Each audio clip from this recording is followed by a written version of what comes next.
crown jewel of the Wednesday Night War. We got a #1 contenders match. Mia Yim goes extreme, and we got a brand new Cruiserweight champion with breakaway pants. It's the NXT After Show on AfterBuzz TV, and it starts right now. I'm Maria Menounos, and you're tuned in to AfterBuzz TV, the ESPN of TV talk. Now, let the buzz begin. Oh yeah, the sounds of Iron Man Mac Lynch means it's only one thing. It's now time for the Wednesday Night Delight. How is everyone doing out there? My name is Flobo Boyce. You can call me the mayor. NXT After Show. NXT comes to you live from Full Sail University, where the sawgrass meets the sky as we broadcast the After Show at a beautiful and slightly chilly Los Angeles, California. We have so much to talk about today, but before we do, I want to introduce our all-star panel. On my far, far left, this guy came through on a Monday night. That's how hype he is. Two-time, the man himself, Punk Rock. David Christopher, how's it going? It is going. It's going good, guys. Yes, I'm that dedicated. I love me my WWE and wrestling, and I love hanging out with you, Flobo. Yeah, I appreciate that, and man. you as well, Em. Leaving me out. I'm just saying, because you weren't there Monday, but That's yes. okay. Yes. I'm there in spirit. And on his right, someone who should not be left out. She's a correspondent from Championship Wrestling from Arizona, the Emmy-nominated Emily May. Aw, hi everyone. Happy to be here again for another week. Yeah, and of course, we can't talk about NXT with the man himself in the booth. Rye Guy, how you living? What's going on, y'all? Psyched to be talking NXT. Oh, I've been seeing you on that Star Wars Weekly, man. You was killing it, Yeah, bruh. Killing making it. it happen. So excited. We got the movie next week as well as The Mandalorian every Friday. So tune into our show Thursdays, 4 p.m. Popcorn Talk, sister channel. I love it. Look Do at it. them. Speaking of putting people over, right after this, the AEW Dynamite After Show is actually getting prepped right across the hall. Jack Farmer and company are going to give you all the highlights and rundowns on the other show. I mean, Yeah. they're cool. I'm Twitter like, beef this They're week. all right. There ain't They're all no right. Twitter beef. I'm just, we're like a family. We you know? hang. We We hang. hang. Yeah. We're We just cool. do like little squinty eyes. You're like those two brothers or sisters. Obviously your parents love you both, but there's always one that's slightly better than the other. Oh yeah, you know? that was totally my brother. That's true. That was- But they were like shouting like a few stations, yeah, because down from us, and I was like, quiet down. I know we're trying to watch real Trying wrestling to over here. watch stuff. I'm just kidding. Please don't tell them though. I'll get offended. All right, so top of the card tonight, Cruiserweight champion. We have a brand new Cruiserweight champion, Angel Garza. Kind of surprising, especially the fact that on today's episode of The Bump, Leo Rush was all like, I'm going to make him pay. David Christopher, walk me through this. Is it too soon for Angel Garza? Wow. I was just say wow. Is it too soon? Absolutely, I think it's too soon. I mean, they're going to carry this feud out for a while, so this is something we're going to watch, which is great. I mean, the match was awesome. I'll give him that. But yes, I think it's really too soon. Leo just got the belt, man. He hasn't had much of a run yet to show what we can do with it, and I think he's still got a lot more in him. Yeah, I mean, he came out looking like a Naruto character. I mean, hey, talk me through the thoughts of the match. So, I was kind of struggling with, like, what kind of moment are they creating here? I was like, who's the good guy? Who's the bad guy? Who am I supposed to root for? Right. And I was kind of struggling with that in this match. I think the wrestling was really good. I think they had some really great moves. It highlighted both athletes really well. But for me, I was trying to figure out, okay, if it's too soon for Garza to have it, like what are they going to do with it, and where is it going to go? Well, before that, you raised a good point about, I guess you can't say heels and faces, protagonists. Protagonists and compared to, say, SmackDown, where that is very clearly defined, who they root for and who's not, NXT tends to be like a bunch of gray area, which is cool in some cases, like an Adam Cole, for example. But in this match, would it be a benefit to the match to have a clear face and clear heel, or is that just something that it's just away from NXT? The brand is going to be, we're just guys and gals who do what we want. Well, I mean, I think as they're trying to figure out like what they're doing with this type of wrestler, with their look, with their feel, with their music, their entrance, everything. It's a full package. Yeah. When they're trying to figure it out, I think it's okay to have it a little fluid, where you're like, okay, I'm not sure I could like go either way. Yeah. But when you have a storyline where there's a belt and title on the line, Right. I think you need to have a definite delineation. Okay, that's definitely fair. I mean, that's a classic heel babyface, right? Yeah. And I think with this, there's NXT, there's a lot more freedom and a lot more opportunity for the fans to decide. So I think I agree with you, Emily. I think it's one of those things where they're still trying to figure it out and decide which route, and they're obviously listening to the fans. I think they're both obviously clearly over. So it's like, who do you make the heel in this? My guess, I'm going to say Leo's looking more like the heel, if that's where he's going to go. That's interesting. But I think, either way, I mean, it's I think it's going to be awesome by the way, and you're going to see this rivalry go on. So and I think NXT. I think to your point that NXT is really good about listening to their fans. Yeah, they really take it in. They take those notes. The creative team takes those notes and really tries to implement them. And I think that just shows how that structure is kind of well established. Yeah, to me it was kind of interesting because watching the bump this morning and having Leo be like, you came after my family. It's like, okay, he's the face. But then if you really want to get to the nitty gritty of moves and holds, they both work kind of heelish. But then Angel Garza won. He was like, yeah, put the belt on me, bro. I'm the bad guy. But then he proposes to his girlfriend. And you're just like, I don't know what. He had that big proposal, which totally makes him a face. I'm like, he's a romantic. Yeah, exactly. And you're like, I can't be mad at him. He loves his girlfriend. Boo. Right. Yeah. It's so I was weird. like, it's around the holidays. It's a moment. They had a beautiful, she was like, I was like, oh, is it a fan? Yeah. We were like, is he just pulling a fan out? And I was Gets like, kisses no, from grandmas and proposes to other people. It's his fiance. Congratulations. I mean, and congratulations, Garza. That's awesome. And again, that's what I mean. It's so back and forth. It's hard to say. Going into this, I thought Leo was the top contender. I thought he's going to be the man. He's going to carry it for a while, and that took me by surprise. Which is good actually. It's nice when that happens. So let's see what happens with it. Either way, they're both awesome athletes. So it'll be fun. True. Final question about this: the cruiserweight title match. Everyone seemed to be into it. Everyone's over. Yeah. Why has not people turned over to 205 Live? It's been a couple years. They've tried everything I can think of, say for actually promoting the show and the other shows. But why does it not translate? Why does it seem very in the moment where we go, that's cool cruiserweight match, but not to be like, I'm watching this brand of cruiserweight action? I don't know if there's enough firepower. I don't know if there's enough star power, if you will.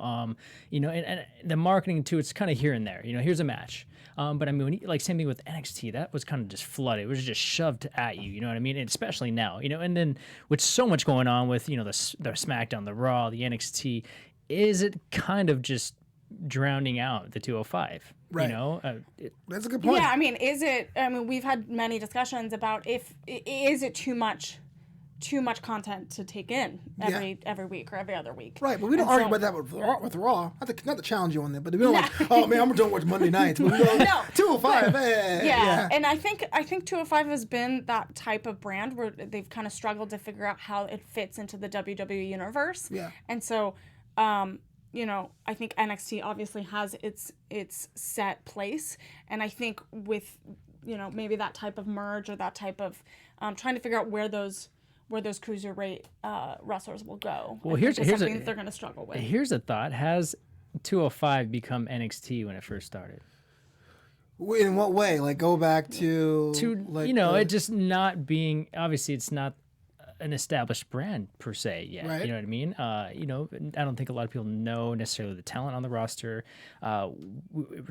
We got to build it still. You know? And that it kind of reminds me of NXT when it kind of first started. People were just kind of like, what is this? Yeah, I'll chime in, I'll watch it here and there. But now it's obviously established. But it took how many years? I was going to say that whatever they do with 205 Live, don't change the theme song. It's dope. I'm in the gym I want to turn and run. Every entrance you have that song, right? Yeah, exactly. You just walk into a room. You know what? We should have a playlist of all of our wrestling themes you listen to. Right now, it's definitely Leo Rush's, I Came to Collect. Mark Henry's, whoa! Whoa! Nice. That's my jam. That's my gym playlist. I'm really digging Ciampa's ring music right now, man. It's just something about that just kind of gets me pumped. I'm gonna hit those 20-pound weights yeah, super I hard. I think I'm going 25 today. I've earned it. Moving on is Rye Guy in the booth. Can you do the Will a favor? Yes, man. There we go. Promo. It's the show. Boom. Little chime from the great one. There you go. Finally, after 6 long days, Rye Guy is back in the booth. Rye Guy. For the NXT After Show, if you want to help the show, you can comment, and subscribe right here on YouTube channel. Also, go on iTunes. Let's talk about iTunes. You can go on iTunes and leave a 5-star review, as well as Spotify. Comment, subscribe, and lastly, moderator, what is your name? It doesn't matter what your name is. Thank you, and enjoy the rest of the show. I walked was right the- to that like rock bottom. Wow. My name is. Those are the best things ever right now. Thank you for that, right, guy? That was amazing. Chiming from the great my one. Night. I wasn't Yes. that impressed. Right in the booth. I think you have that some was good. That was competition. great. I'm kind of Yes. hurt, man. Yeah. So let's talk about, before we go to the promos and everything tonight, let's talk about the next the match that was kind of interesting for me for a lot of ways. Cameron Grimes, Raul Mendoza. Last week, Cameron Grimes, looking like he came out the womb, hat first, got involved, and even over the week, during the week, he kind of got involved with Kushida backstage, and now there's this huge dust up between Raul, Cameron Grimes, and Kushida. Miss Emily May, tell me what's going on with the backwoods Mr. Monopoly.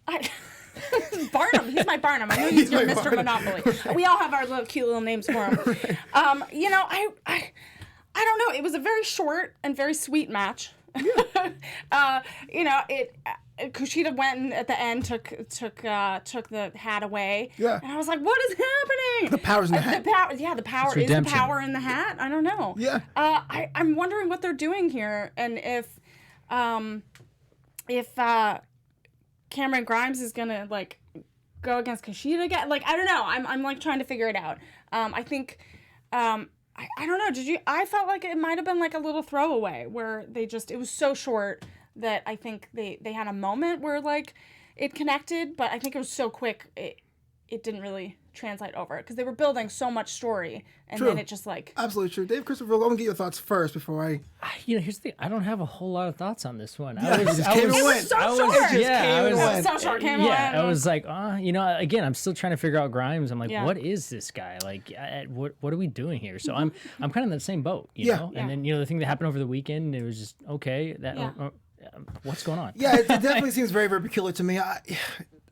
I'm taking a step back here. take a step back. A little bit months ago, everyone wanted the Undisputed Era prophecy to be fulfilled. And I was not against it like hard, like, oh, I can't say it. I'm done watching wrestling. I'm going to watch every week. It's just the idea of, from a writing standpoint, you kind of put handcuffs on your writing staff because now all your division are tied up with this gang, which is great. But then now that mid-card area, that North American title has not been defined of what it would be. So I do think that there's plans for guys like Shane Thorne and Cameron Grimes to be the heel anchors in that mid-card division.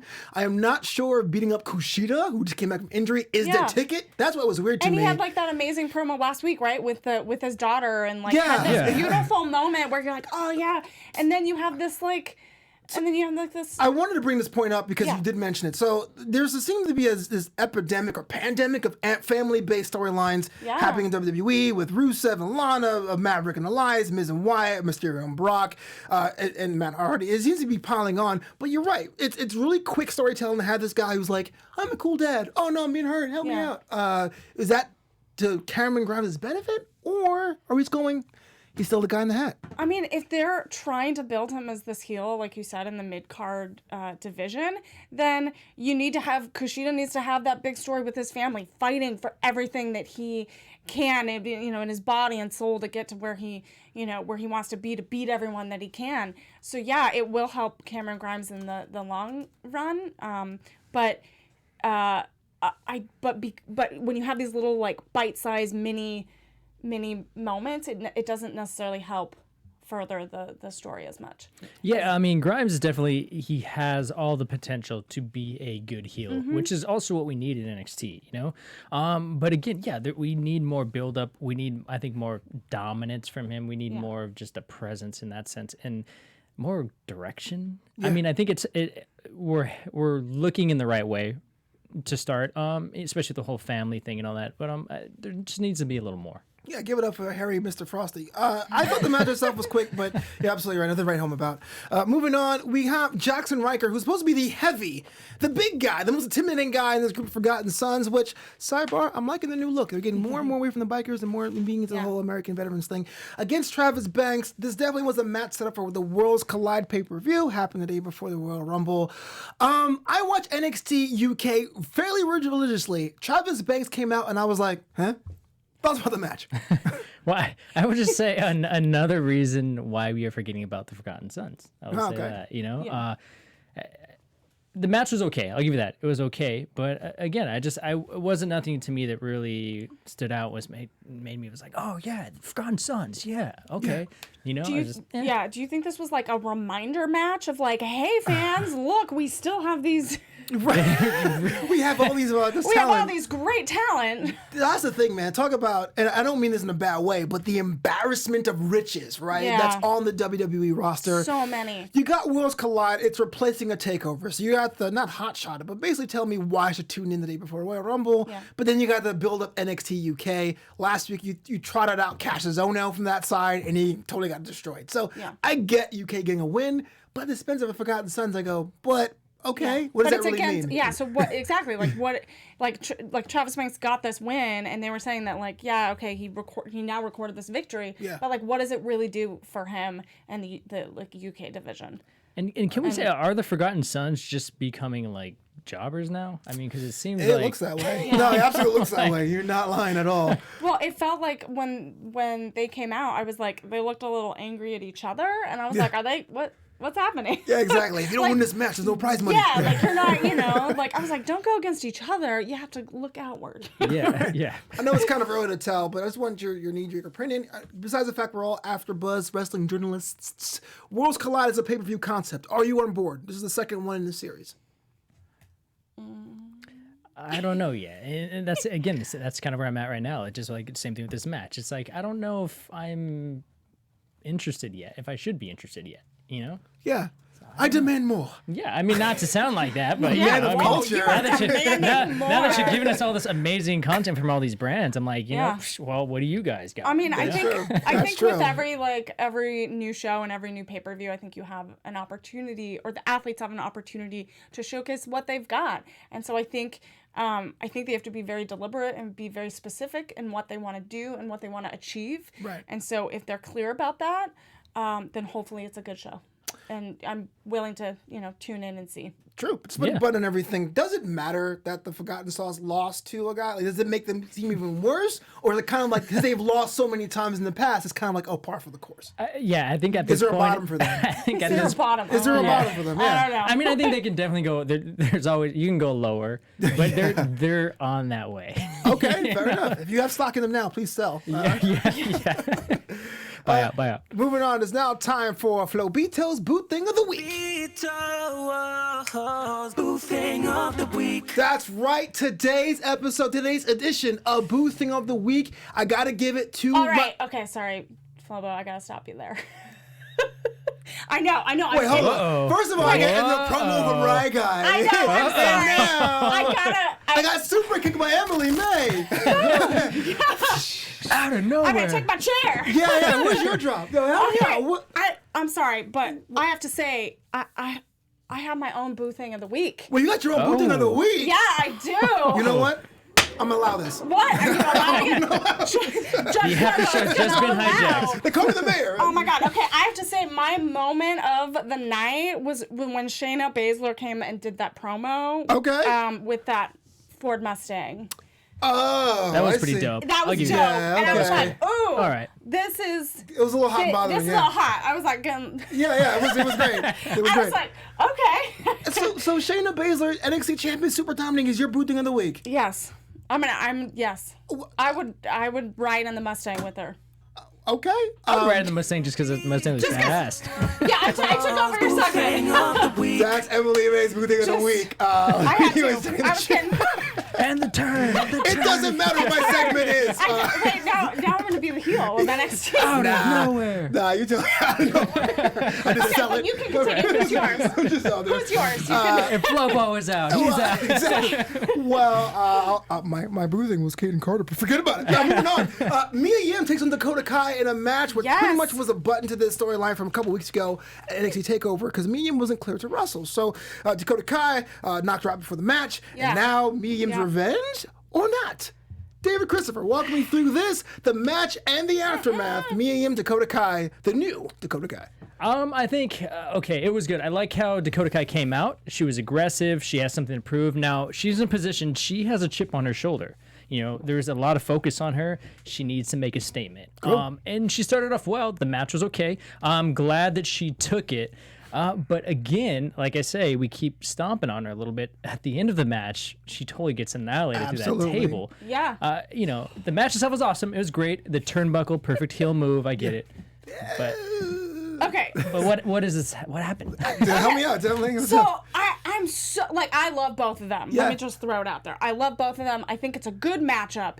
But what I wanted is like the stakes were high. Like the frustration and the angst and the anger should have been there from the beginning. And it shouldn't necessarily it should have not only been in the moment when they're walking down the ramp and into the ring, but within every move that they do in that ring. And I didn't necessarily see it where they started hot, they're trying to build these characters, but like the moments in the middle between each move, I didn't necessarily see that conflict and that frustration. So explain to me and the people watching at home, what exactly will be missing it? What would make it better if you weren't familiar with the biz? Like, not that I, but like there's. I mean, we do AfterBuzz wrestling every week. We watch so much wrestling. We watch so much wrestling. It's like ingrained. But if you're a in casual fan flipping, what's something they can improve on? There's taking a breath, like not a physical breath, beat. but like a beat.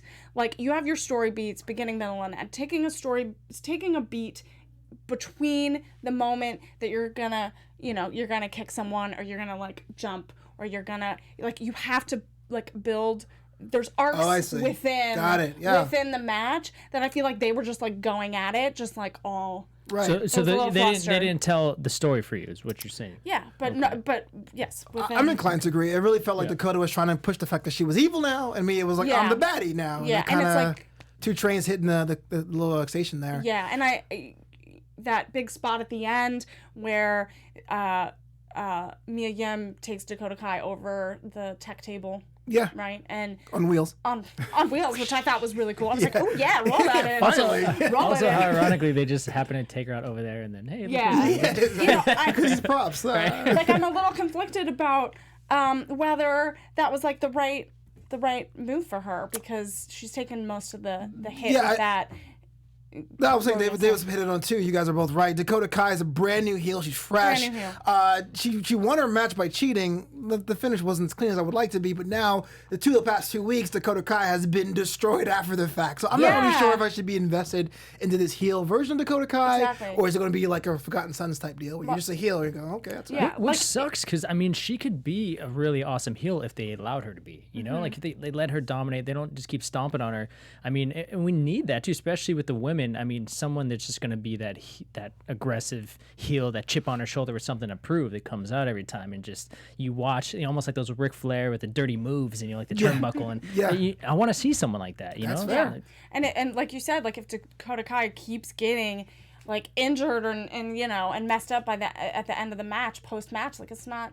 Yeah. Yeah. Like how am I supposed to have like faith and trust that she's going to like bring it home? Her stock just keeps going, and that sucks. And I like truly love both of them as athletes. So this is just coming from what I've observed. I like Dakota Kai for sure. Joseph Bozos actually agrees with you. Says basically do a move or offense and let fans take that in. Don't try to go home so dang quickly. Exactly. Wow, I just imagine Joseph with a cigar and be like, these kids don't know that technology. But I mean, also too, did you guys see how she fell on like her neck fell, when she on that tape? That looked kind of ugly. I was worried about her neck, and she took that like weird. She like flipped into herself, and I was like, I hope she tucked her chin. Like it was a whole thing. Moving on, here's something that's also kind of weird, talking about stock and selling it. The Singh brothers, which I don't think they've wrestled together on NXT for a while, if ever. I know they're a 205 fixture at a match against Breezango doing the medical thing. All right, that's cool. Hey, whatever. No doubt in my mind Breezango was going over. But thoughts about the match. And at this point, thoughts about having so many matches on today's episode of NXT. I mean, I love Breezango. The way they came out today with the whole doctor, the medical side. Like, this is great. I love this just for the comedy, bit of it. And the veterans, it's cool watching them. And then the Singh brothers, I mean, you haven't seen them for a minute, right? Since Samir won the 24/7 title a month ago. Yeah. So I mean, for me, I was more invested in Breezango and just the antics of that, and that was fun. The match was okay. It was a decent match, but it was more of just fun for me. Yeah, I mean, it is that classic like comedic entrance where you have them kind of taking off their clothes and you have like the music and it's It was serious to me. It's I was all about it. Your eyes were like. It's like, sorry, Shayna, new thing of the week. It's definitely the screen. Let's talk about that. You were getting hot. I was getting hot, dude. I was. I'm so glad they won. Yes. The tag team division right now, according to my count, please add on if I'm forgetting anybody. Breezango, Undisputed Era, Danny Burch, and Oni Lorcan, and the Forgotten Sons. Seems to be pretty thin. But if you were to book the next opponents for the Undisputed Era, what would you do at this point? Would you do the Singh Brothers or Breezango, or is that just weird and too early to tell? I don't know if you could do. I don't know, because I feel like both of them are a little less like serious. They're a little more comedic, and so I can't see them going against. I don't see any, to be honest. I don't see any of them Era. right now in that. So just have them bracket. have the Red Dragon hold it. Once Bobby Fish comes back, just have them hold the titles. I mean, maybe they need to. I mean, maybe that's a question of like trying to develop the tag team division a little bit more, where you have, where you have the right talent that can go against him. True. I mean, I'm in or combine forces with a few people, and maybe you have a. I think it's a similar situation, almost like how we have on Raw with the female talent and the Contender for that, and then tag team here in the NXT division. I mean, it's because who really do you? Who do you have that would take you from Undisputed Era? No, no one at all. Yeah. And that's the question of the day. Yeah, exactly. That's the question mark. Question mark. Moving on, it's now time for Punk Rock's Pin of the Night. Boom. There it is. There it is. There it is. There it is. That's literally how I wake up every morning. That place. I'm like, that's right. Keep it down over there. I have it right. Tonight's Punk Rock Pin of the Night, I'm going to give it to Leo and Garza, because the match itself was just amazing. It's literally what I love to watch. It was aggressive. It was high flying. The build up, the feud, everything was there. The moves. Of course, the heartstrings with, the whole proposal at the end. Yeah. That was great. And then the big moment of, just the new champion itself was pretty awesome. They did sell it, yeah. Yeah, I'm with that one, and that's going to be your Punk Rock Pin of the Night. You heard it first. Yeah, I did. Let's talk about something. Guys, I think we need a band. We need to start. We do. Yes. Air instruments. Yeah, air instruments. Yeah. Talk about something that got pinned tonight. Caden Carter had a match with Bianca Belair. It wasn't much of a match. Bianca Belair totally destroyed her. But I have positive thoughts about it. But first, riddle me this, Emily May. Bianca Belair, are they trying to heat her up again? Is this just a filler match or what? I don't know. Like, Bianca Belair's ascending, like, the women's division. Ascending. Yes. She's just this glorious beast of a woman. Right. She's such an athlete. And I think, I think you have to keep her fresh and keep her in the ring. And, even though she does dark matches, you got to keep her, in front of the fans. And so this was just an opportunity, like, where the stakes aren't high. There's nothing really for anyone to lose. And, she's not going to lose. So, it's just for her to, like, still continue to be in the front of people's minds. I don't think it did anything for Kaden Carter, but I think it was good for her to have that match against someone that is, like, in the top women's division. Fair. Yeah, I think, this would have did a whole lot more for Kaden Carter had she taken the W, of course. Yeah. But the thing is, you have Bianca Belair, which is an amazing athlete. She's literally the top of the roster, and that's, I think, exactly it, Emily. We need to keep her in the presence of the audience. We just need to keep her fresh, keep her out there, because as far as I'm concerned, she's going to be up there pretty soon. She's a top contender for sure. She's got the talent. She's got the good gimmick.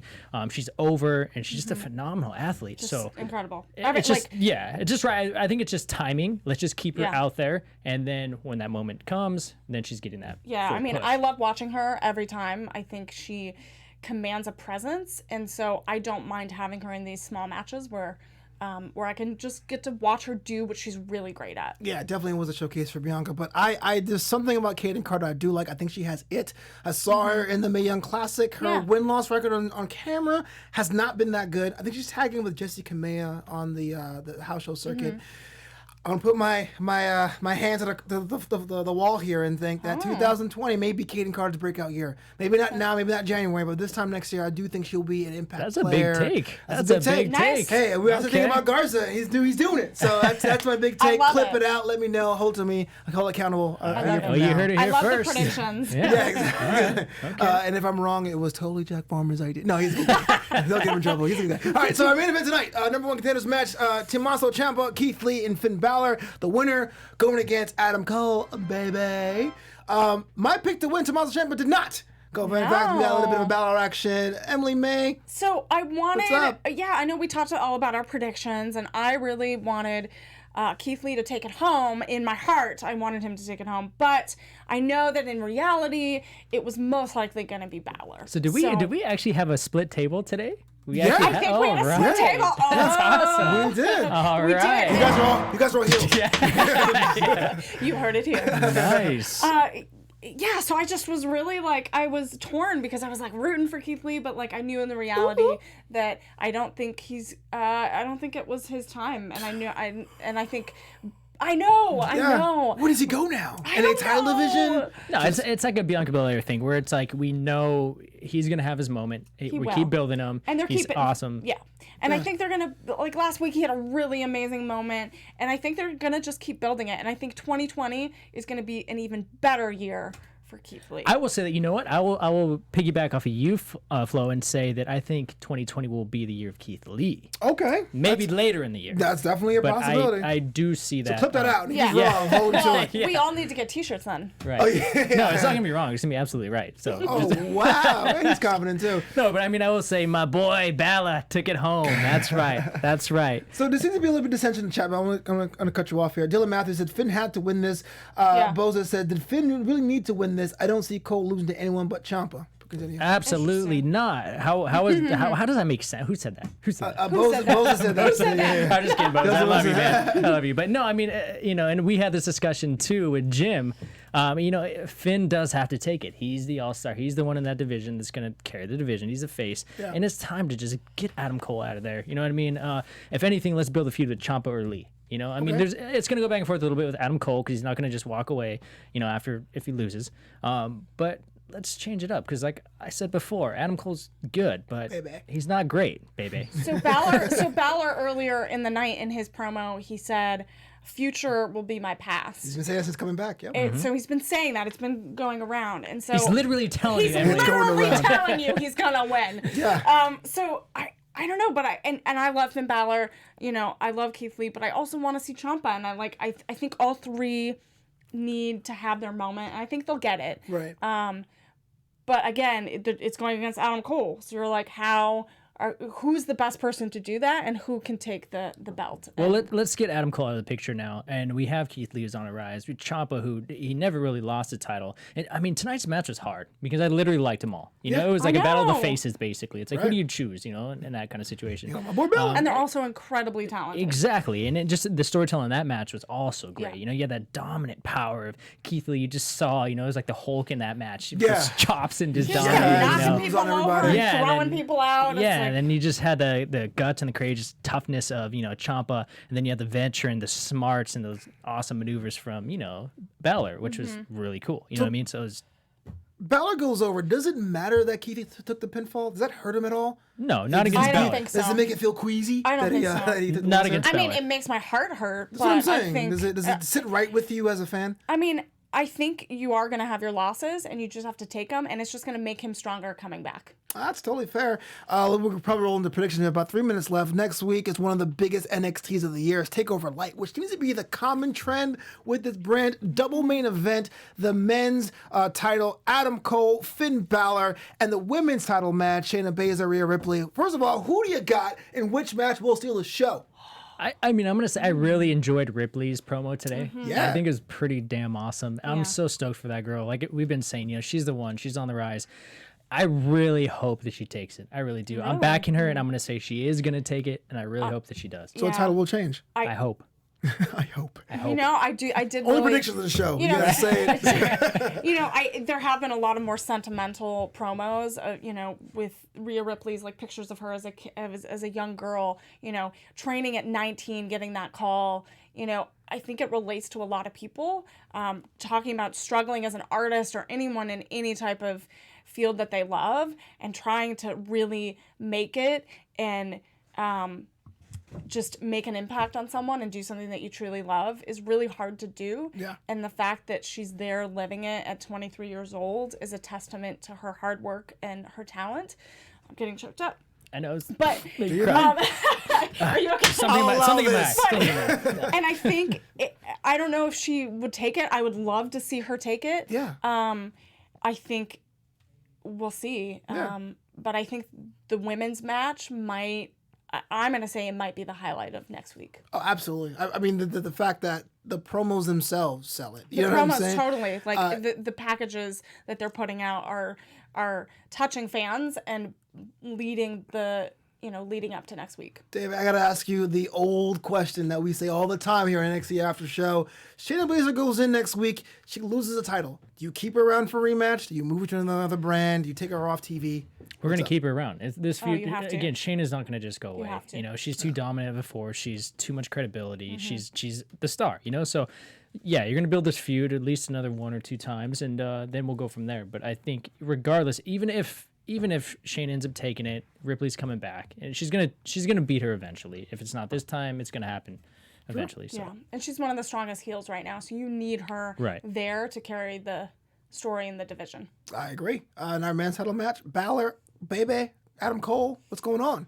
This may be like a 30-minute epic. They may give me time. I want to see them bring it. I want it to be like takeover level. Like I want it to be so. I want to be blown away, Yes. and I'm excited to just watch it and see what happens. Absolutely. I want to be able to look at the clock and be like, oh, it's only 6:30. Exactly. We're going like, oh after my this. God. Like I want them to surprise us and really make us love NXT even more. Yeah, final thoughts about the match? We're looking forward to it. What's the most fun? You already know I'm Balor Club. I'm Balor Club. Balor Club. You know what I mean? I'm I'm going too. for it. Let's do it. Wear a little. Yeah, t-shirts I'm next gonna week. wear my leather jacket next week. we should wear whoever we're rooting for. Yeah, their merch. absolutely. I don't know. I can't wear Dakota Kai. Okay. It's now time we get out of here.